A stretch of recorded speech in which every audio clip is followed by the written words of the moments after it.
and maybe the audio as well, what I'm transmitting. So with that, I'm going to hand off to John Tomaselli and Jacques Tardy. These are winemakers at Torii Mor, and they're going to talk us through what's going on at the winery, as well as the wines that we're going to be tasting from Torii Mor. So John and Jacques, want to take it away? Sure.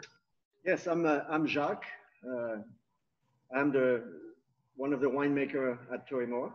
I've been here for going on 16 years, a long time. I'm originally from Nuits-Saint-Georges, Burgundy, where I made wine. My parents had the Vineyard winery. I'm 8th generation winemaker. Started my own label in Burgundy, made wine for 5 commercial vintages. And then I met an American girl and ended up in California at first for 8+ years. And then since 1990 in Oregon. So I've been here for 30+ years. I make wine that are very soft and delicate, elegance, respecting what the French call the terroir. And it's a very special, different wine from what is produced in this new world, but it's very elegant. My name is John Tomaselli. I'm the assistant winemaker here at Torii Mor. I joined Jacques 14 years ago, 2006, moving into the 2007 vintage. My background's not nearly as romantic, but when I joined in at Torii Mor, we were just about to move the production facility up to where the vineyard is. We have an old vineyard planted in 1972. We do about 10,000 cases now, but back in 1993 when we originated, we started a small 1,000 case production. Like Jacques said, we're focused on super premium, small lot, handcrafted Pinot Noir. The reason I mentioned that when we moved the facility up here, that's really when we took our dive into environmentally responsible, and it was a big part of what we do. We built this building. It's a LEED certified building. LEED gold, yes. It was very interesting when we were building this. You know, not just building just any other old winery. We built. We went with the trend at the time to make a building that was very sustainable on its own. We have our own water aquifer beneath us. We're solar powered. All of the materials to build this building came from as local as you could get producers. So I thought it was really cool, really inspiring when we were moving in here and building the new place. My first vintage was here at this building. You know, we had to work through a lot of kinks in the beginning in 2007, tough vintage, but having all the new stuff and having our new place to work was really, really exciting. It was something else. Here you'll see we're going through, I think this video was taken last year during harvest, or the year before. There's the solar array on the roof. That's 46.5 kilowatts of solar. Every year when I do our reporting for live low input viticulture and enology, I go over all of our electrical production. It's just a small part of what I report to be live certified. Live is our overseeing body for sustainability here in Oregon. Very strict standards. And in the summer months, we could reproduce enough energy to push back into the system, which is super cool. Yeah, so we're live certified in our vineyard and in the winery. This is our owner. That's our owner there, Don Olson, who established this winery, like I said, back in 1993. There's a picture of the building when it was brand new in 07, before the cellar was built. And there's the cellar there beneath us. It's a 3-tier building, gravity flow. And it kind of, our name, Torii Mor, kind of lends itself to the respect of the earth. We borrowed, Torii is a Japanese word that means gate, and Mor is a Scandinavian word that means earth. It means a gateway to the earth, and it's sort of our philosophy on what wine is to us, and how we think about growing the fruit, producing it into wine, and bringing it out to you guys. I know we have 3 wines today that we're going to run through. Does everybody have their wines ready? I hope. We'll start by the Pinot Blanc. I'll let Jacques talk a little bit about this wine here. So this is Pinot Blanc. It's a 2018 vintage. So Pinot Blanc, like Pinot Gris, is a mutant of Pinot Noir. Basically, it was a Pinot Noir that lost its pigments on the skin. Eventually, the flavor also changed because there's no longer that color matter that influences the flavor. As a white wine, it's harvested, hand harvested, brought to the winery and put in the press. So no skin contact on this wine at all. I want to talk about the season 2018, and that's going to be true for this wine and the next, Gamil Carlton. As you guys know, we have, big impact on the heat. Everything's getting warmer, everything starts earlier, everything goes longer, more extremes. So 18 vintage, we had a late bud break in late April, and that followed a very cold winter, cold and wet winter, and with lots of snow events. We do get snow in northern Willamette Valley. Usually it lasts a couple of days and goes on, but sometimes you have events that last, a week, 10 days, and it's a complete gridlock in downtown Portland usually. We had the heat started in early May in the low 60s. By the end of the month of May, we were already in the 90s. And we had 31 days over 90 degrees in 2018. The average is usually 10 days. So you can see how much more heat we had in 2018. And we had a stretch in July of 10 days, consecutive days over 90 degrees. So as a winemaker, my job is to make sure the fruit gets ripe, but not overripe. So being in the vineyard, walking the vineyard is very important to me. This fruit came from a vineyard in Gamil Carlton, actually, the same as the next wine, the Pinot. It's called Winkler Vineyard. It's on top of Mount Richmond. It's about 600 feet elevation, basaltic soil, a mix of Jory, Belpine, and Rittner. And this vineyard was planted between 97 and 2003. The fruit came in at 22.6 bricks. And if you haven't already, you can go ahead and taste the wine. So you can see right off the bat, very aromatic, more citrusy, very sweet, floral, a bit of lemony aromatic, very bright aroma. This wine was fermented in stainless steel only, with one single commercial yeast that I purchased. It took 34 days to finish fermentation, so it was a slow fermentation, no malolactic. All the acidity has been retained.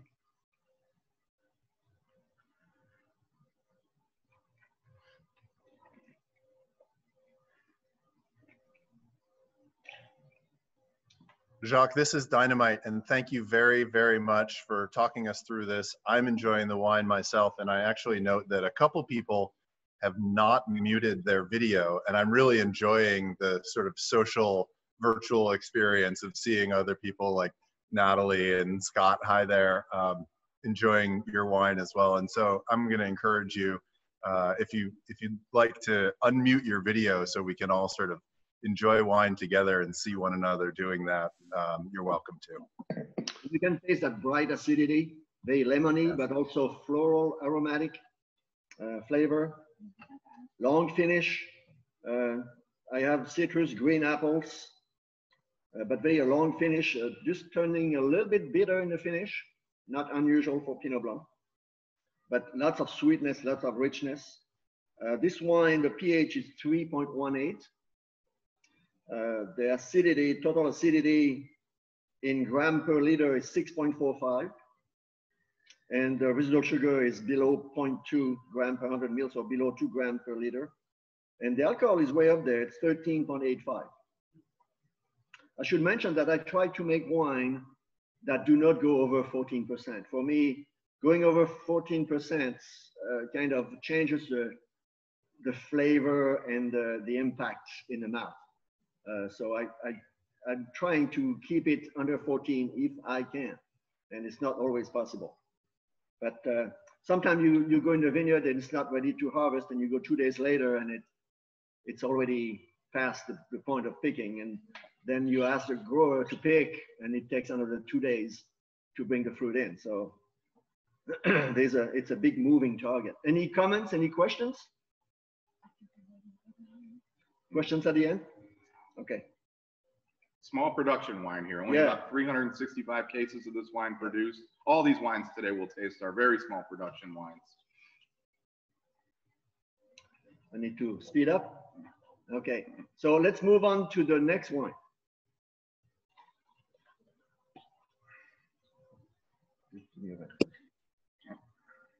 Oops.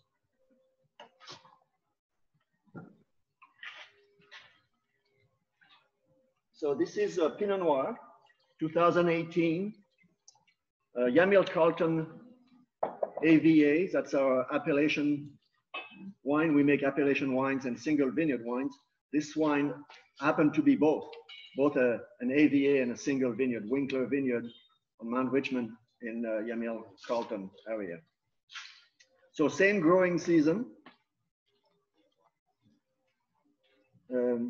So vineyard planted from 97 to 2003. This was harvested September 28 to October 3rd. I get different clone, 115 and 777, Pinot Noir Dijon. Most of this blend is 115 clone. On that vintage 2018, we use most of the 777 for our rosé, and it turned out really, really nice. So this is fermented in 1.5-ton bins. They are the 4x4x4 plywood bins with a plastic liner, and I use those because they conserve space. I can keep all my single vineyards, all my clones separate, all the way through blending a year later when we actually perform the blends. These fermenters are laid down. We do 3 punch down per day. We have hundreds of those bins. Let's see, fermentation lasted from 15 to 17 days in this blend. That means after 15, 17 days, the wine was pumped out, the solids were put in a press, squeezed and added to the free run wine that was in that bin in a tank by gravity. And from there by gravity, it went down in the cellar downstairs and in barrels, both new 1-year-old, 2-year-old and neutral. So the blend new oak was 23+%. And the rest was neutral. Of course, malolactic was performed on this wine. What catches me on this wine is definitely the aromatics. Yeah. They're really singing. This is beautiful.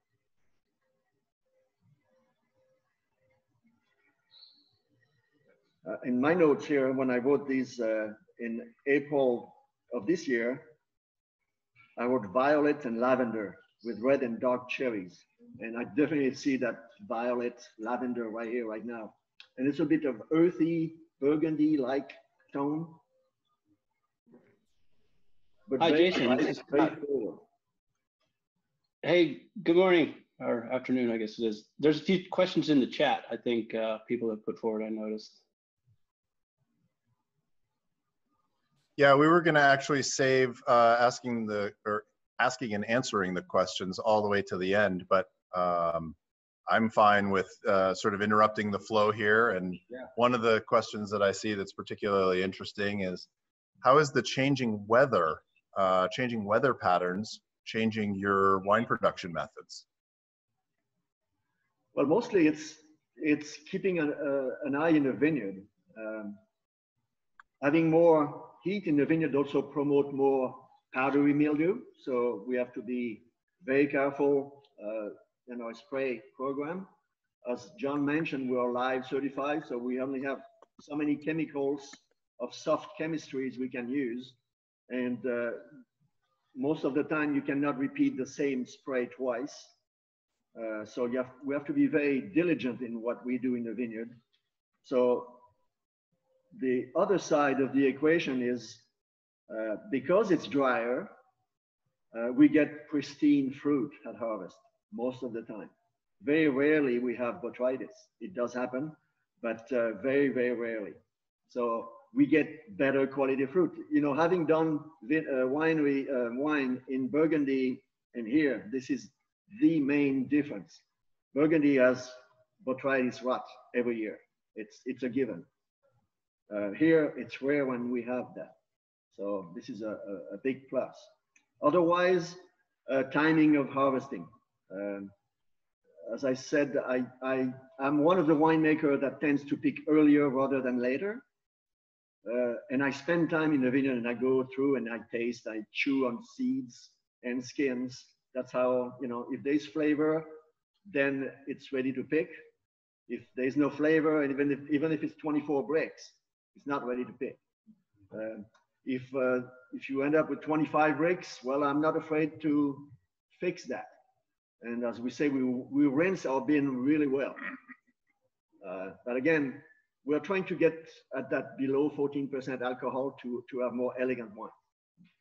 So these are the main things that the climate has done. I'll expand on that a little bit. For me, when you're working with fruit from a hot vintage, it's up to us once the material arrives at the winery to use a little bit of restraint in our extraction process, meaning maybe a little less punch down, because we know it's all there and we don't want to over extract what's already a very powerful you know, vintage. So we're a little gentler, I guess I would say, in the fermenter, in the fermentation process, in order to not have a big, jammy, out of balance wine in the end. Yeah, we backed off definitely on the punch down, mostly not the number so much, but how long it's performed each time, and being more gentle on the activity. You know, you can be very powerful and really add a lot of air and lots of friction. We try to avoid that now in warmer vintages. So in the flavor, floral also, more on the red and reddish, darker cherries. But mostly what I find in this wine, there's a lot more Burgundy aromatic. Mm-hmm. You know, that you have that dirt note that is very sweet and rich at the same time, and very typical of this vineyard, and typical, I think, of all the Pinot Noir we make at Torii Mor. And this has to do, I think, by the way we handle the wine after it goes into oak. We're not trying to have malolactic done instantly. We just let it happen, and usually it finishes at the end of May. So during all that time, there's no sulfur preservative added to the wine. So a lot of other bugs are growing and living in that wine soup. And all of these are producing compounds that eventually end up in the finished wine. But again, you can see sweet, rich, elegant, a little spicy, and very long, lots of elegance. And when I make the blends, we buy from 13, 14 different vineyards on top of what we produce at the estate. I taste every barrel and I make the blends. And you know, a blend is easier to make than a single vineyard because you can fill in the holes that are in that taste. So I try to make the wine as complete as possible, you know, from the beginning to the end. We need to move on. I'm just going to take a moment here to remind everyone that The whole event is being recorded. So at any point, if you feel like you need to take a break, if the dog needs to go out, or you need to pause for whatever reason, there will be a recording, so you can catch up afterward. And I also want to encourage adding questions to the chat, and I will sort of moderate those and give them to John and Jacques, and really appreciate you guys responding to that question. That's fantastic. Yeah, we can move on to the next one. We're actually probably running a little ahead of time, and I was a little bit curious, based on that last question, if you feel like there is a sort of climate change, if you're seeing sort of needing to make changes more rapidly than you have historically. I mean, Jacques, it sounds like you've been in this business for a very long time, and across at least a couple different regions of the world, what your sort of perspective is on the rate of climate change, and if you feel like you're seeing an acceleration there, a deceleration, if it's hard to measure, or if it feels like it's sort of been running at a pretty continuous rate. If you have any thoughts on that. Because it's so sudden, it looks like a big change. And we can see this on the picking dates. We are picking earlier and earlier. We used to pick in the 90s, it was early October, the first week, or maybe the last few days of September. Now this vintage was picked September 28th, October, which is kind of normal, but we had a late start. So even though we had a late start, we caught up to the normal picking time. If you go to 2017, we were picking well, same thing, September 27th. So it's not that different, but it's definitely changed for the white wines are getting earlier. I just walked the vineyard on Friday. We have a single vineyard called Hoy, and it's 40% colored. Usually when you get there, you can say harvest is 30 days later. And some other vineyards have not started changing color. We see a berry here and there. So it's all over the board. We have had vintage also 2010, 2011 that were very late. We harvested 2010 late October and 2011 early November.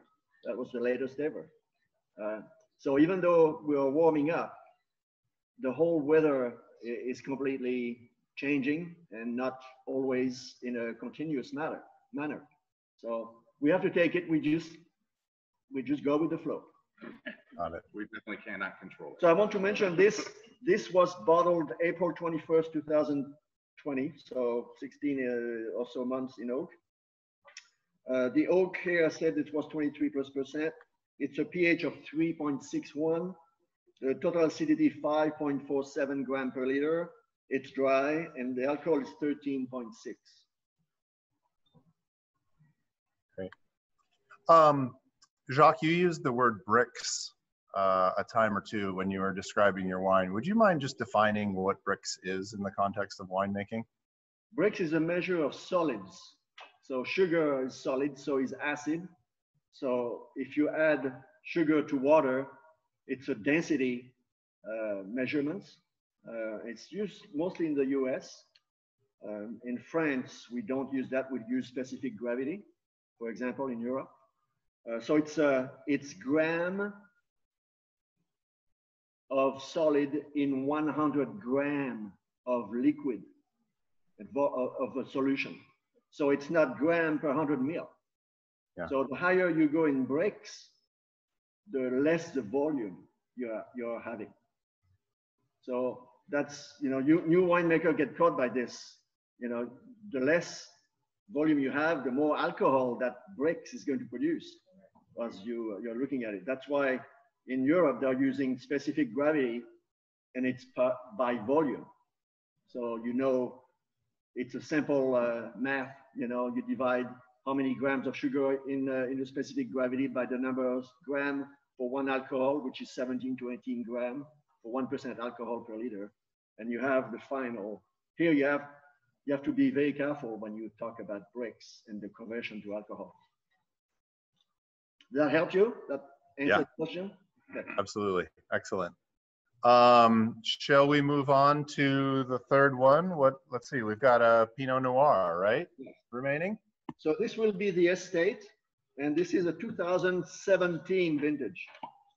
So 17 vintage, again, average to late bud break, so it was mid to late April. It says following to another very wet winter with weekly snowfall that paralyzed the area. And this was following the 2016 vintage that the weather forecaster called the Godzilla El Nino year, when we had huge amount of rain and snow. So this followed 2016. And I wrote that it superseded the Godzilla vintage by getting 50% more precipitation the first 4 months of the year. So we had 40 inches of moisture all the way to the end of April. That usually you get 20. It was, lots and lots and lots of water. Again, by May, it was in the 80s, reaching the 90s by the end of May. And by the end of June, we were already in the hundreds plus. Got really, really hot. What characterized this vintage for us in the Willamette Valley, and mostly the northern Willamette Valley, we had fires in the Columbia Gorge on both sides of the river, actually. But the main one was on Mount Hood, on the north side of Mount Hood. And it just filled the valley with smoke, from Portland all the way to Eugene. It was smoky. So we were kind of afraid we were going to get some smoke taint. We, as winemaker, I have not noticed any impact from that smoke, but I'm sure there's a bit of something in there. It just doesn't show yet, or it will never, we'll see. So Olson Vineyard, this is our estate vineyard, as mentioned by John. It was planted in 1972. So on its own roots, meaning not grafted, susceptible to phylloxera bug. And we have that bug, and we have replanted an acre in the past 3 years because of that. We're about 800 feet elevation. So we're about a week later than the people that are lower by Highway 99 or at the bottom of the slope. The clones are what was planted at the time. Some of them came from David Lett, that was next door as the crows fly. Same for Erath, was planted here on its own roots. Just stick a stick in the ground, it grows. And also Chuck Curry in Forest Grove. Chuck Curry was same as David Lett, basically the same year of planting. And he brought some cuttings, not from Burgundy, but from Alsace. And so it's a different Pinot Noir. It's not a Burgundy clone of Pinot Noir. None of these are really clone. They are what we call Massal selection. There's a bit of everything in there. You have small berries, big berries. I have a plant in the vineyard. I went last Monday. That's almost fully colored. This one will never get harvested. The birds are going to pick it. It's going to dehydrate. By the time we get to it, there will be nothing left. So you have a lot of different clones. So again, I have in my notes here, floral notes of violets, followed a mix of cherries, blueberries, and a rich complex background. I mean, this is Pinot Noir. It ages beautifully. These Pinot Noir age 10, 15, 20 years, no problem. And they develop other bottle aromas. That's the beauty of Pinot Noir. Yeah, I was going to ask when you, how many years you would recommend people hold on to this before opening it? Well, I would never say before opening it. Buy 5, 6 bottles, open one after a couple of years, another one 2 years later. Nothing worse than opening a, you have a case and then you open it and it's over the hill, right? But these are fine. When I came to Oregon in 1990, people were telling me the wine don't age, the Pinot Noirs don't age. And I found that to be completely wrong. But 2007, in this winery, we tasted the first vintage, 93 all the way to 2003, 2004. They were still very drinkable. The 94 was just as fresh as if it had just been bottled. So they age properly. If they are made properly, they age properly. Excellent. Excellent. Again, very aromatic, very Burgundian. You have the floral, you have the berries, and then you have that burgundy, earthy. And I find a lot of earthiness. I call it the Dundee Hill dust in the wine from the Dundee Hills.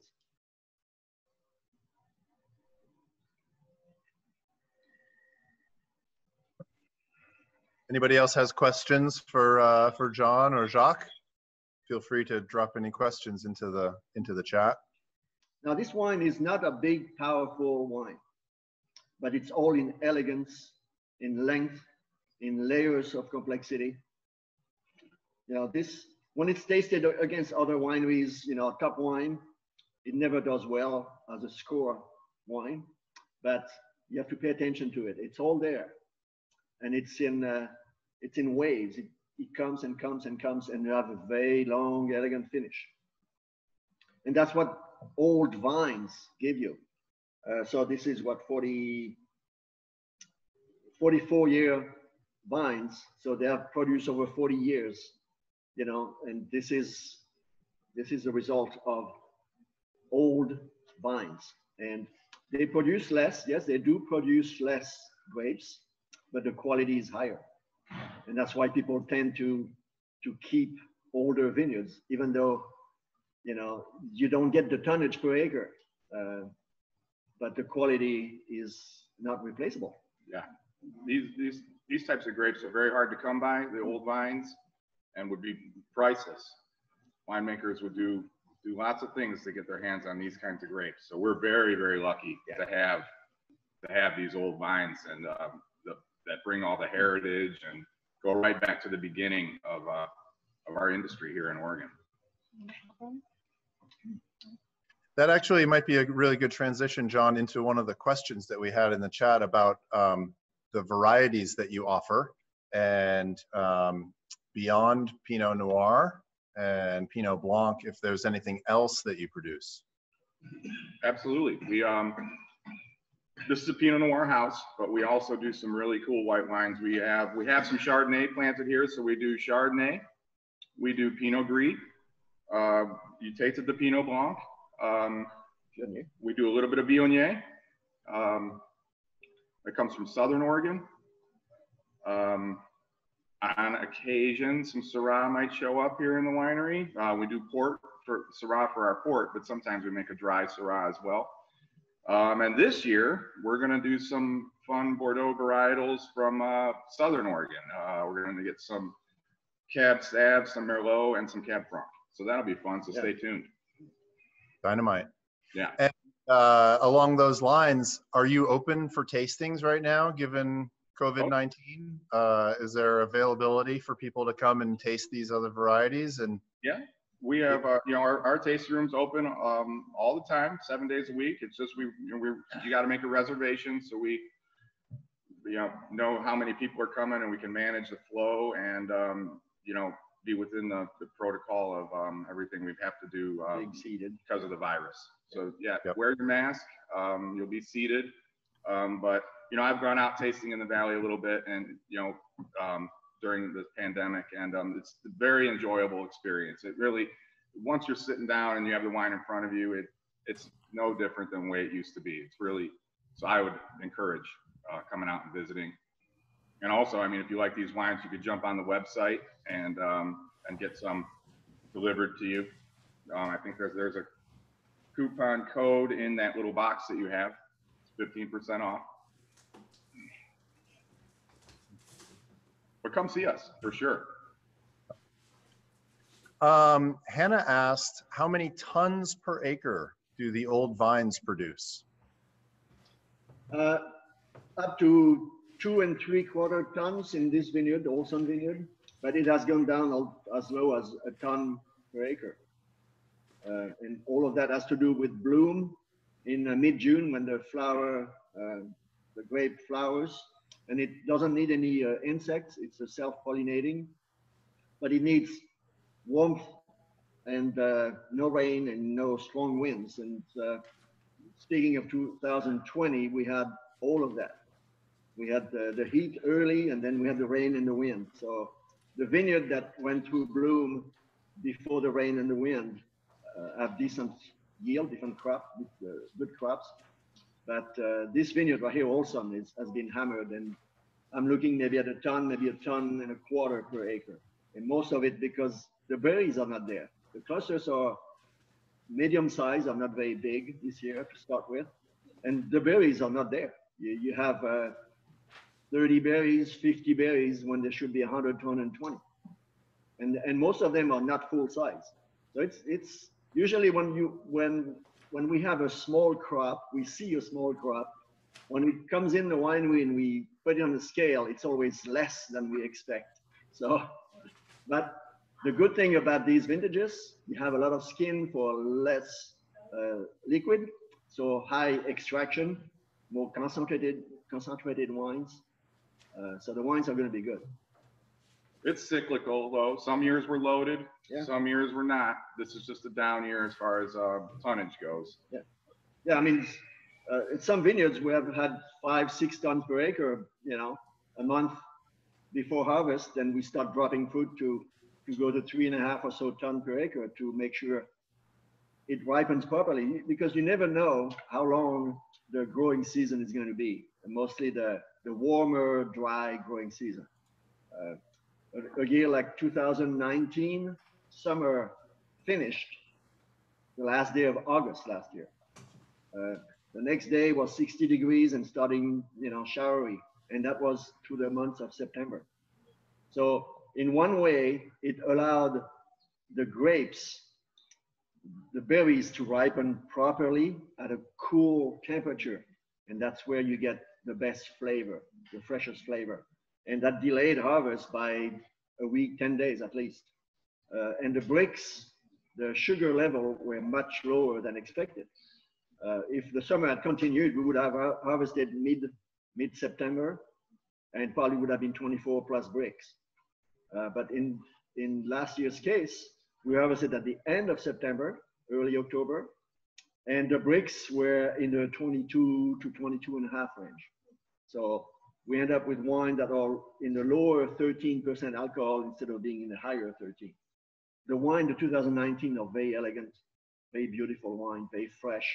Fresh is a term that keeps coming back into our tastings when we taste the 2019. Fresh fruit aroma and flavor.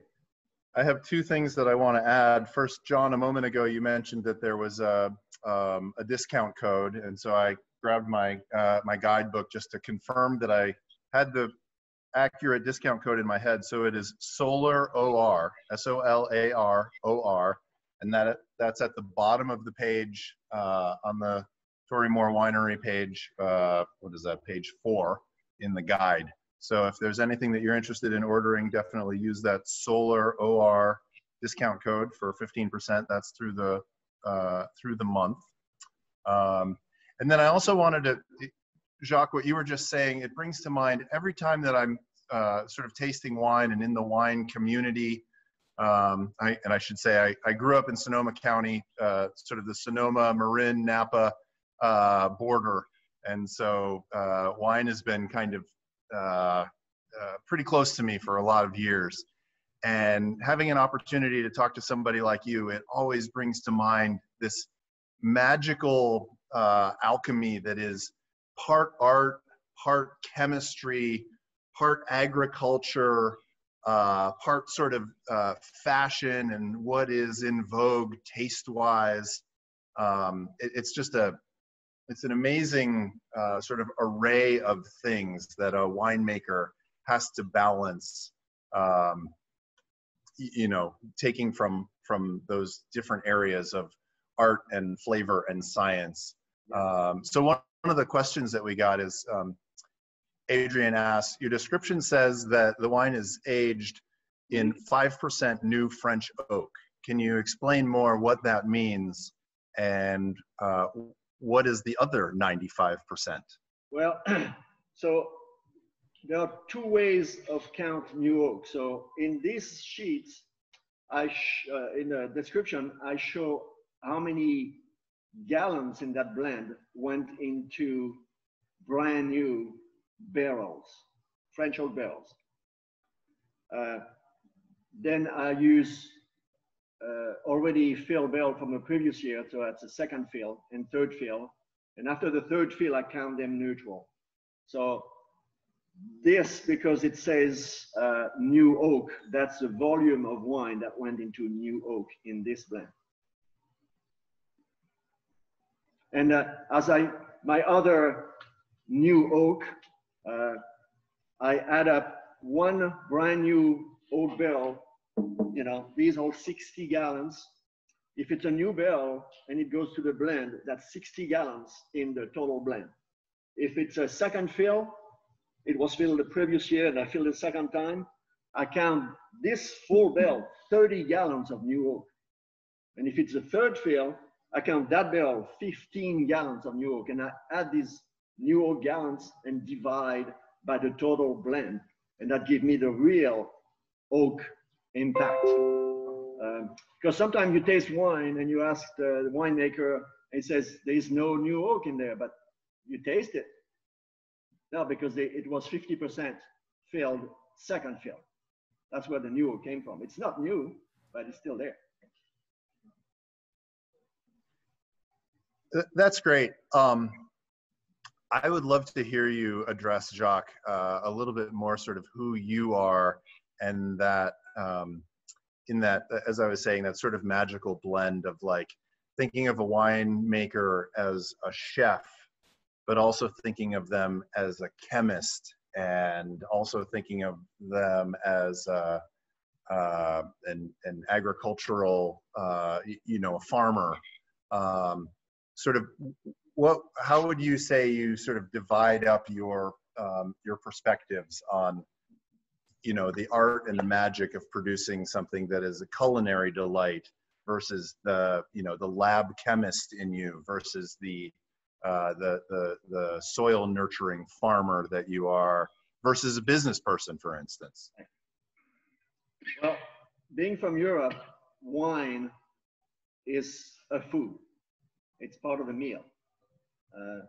Most of the time in France, wine was consumed with a meal, either just before the meal, with some crackers during the meal and with the cheese, and sometimes even with the cherry pie at the end. And that's where the sparkling wine would end up being. So because it is a food and we put it to our mouth, and that's where the sensation comes from, that's why I spend a lot of time in the vineyard before harvesting, tasting. I just walk through and I pick berries, taste them. Is there flavor or no flavor? If there's no flavor, I move on, taste others. If there are flavors, then I start crushing the skin and crushing the seeds to see how ripe the tannins are. And the seeds from the tannins can be very bitter when the seeds are not ripe, but you arrive to a point where as you crush them and you no longer have that bitterness. That means the seeds are ripe. So you have flavor, sweetness, that's part of it, and it's always sweet. And then you have no bitterness. Why should I wait for picking? So I will then call the contractor or the grower and ask him to pick what's the window. When can I pick? Can I pick tomorrow? Can I pick the next day? And of course, when I buy fruit from different vineyards, they sell to a lot of wineries. I have to take a number. Sometimes, I can see that a week ahead and I would reserve a slot. And I do that in a single vineyard we purchase because I can always cancel. But if I didn't pick a slot, then it's difficult to get a slot. So I taste, and during the harvest, John is in charge of receiving, processing. He takes care of the six, 7 interns we have. And I am more in the lab side, looking at numbers, doing additions of rinse water, adding acid. I'm not afraid of adding tartaric acid if I feel that the fruit lost too much acid. Vintages, when you have very low bricks, you want, you know, a minimum of 12.5% alcohol. So you can add a bit of sugar. It rarely happens, but it does. 2011 vintage is one of those vintage when we harvested November 3rd and the bricks were about 18. Yeah, so it was barely ripe.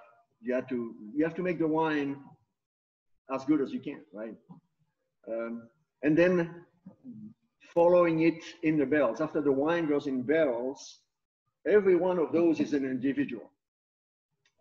They have their own microflora, mostly after they have been filled once, and things grow in there still. We gas them with sulfur dioxide during the year when they're empty, but that's where they are the most vulnerable, when they are empty. So we fill them, and then John and I go, and not together, we taste barrels randomly.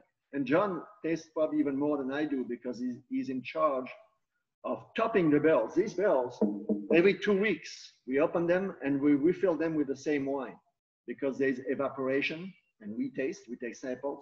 We want those barrels to be full at all time. Remember, there's no preservative added yet until usually late May. So we don't want any vinegar bacteria to grow in there because we know it's in there. They're in those barrels. And fantastic. Then blending, you know, making sure the wine is balanced. And, you know, if we have a target of 500 cases, but we can't make that target, so be it. You know, if there's something not fitting in the blend, it's not part of the blend. We don't make wine to make wine. We make wine to enjoy it, to be able to sell it, and for you guys to enjoy it also. Wow, this has been fantastic. Jacques, thank you very much. Jacques and John, this has been an incredible education and really dynamite opportunity to hear from you and to ask you some questions. So thank you, gentlemen, very, very much. Just as a reminder again, folks, if you're interested in any of the Torii Mor wines that you've tasted today or anything else, the discount code at the bottom of page 3 of the guide, Solar OR is the discount code, and that's good actually through the end of September.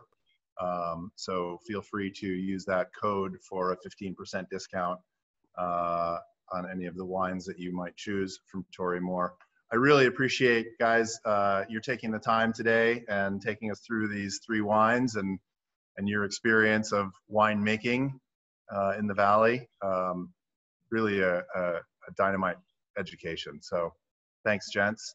I think we're going to transition.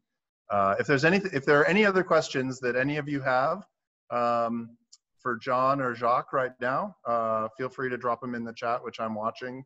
And we do still have a couple minutes for addressing those.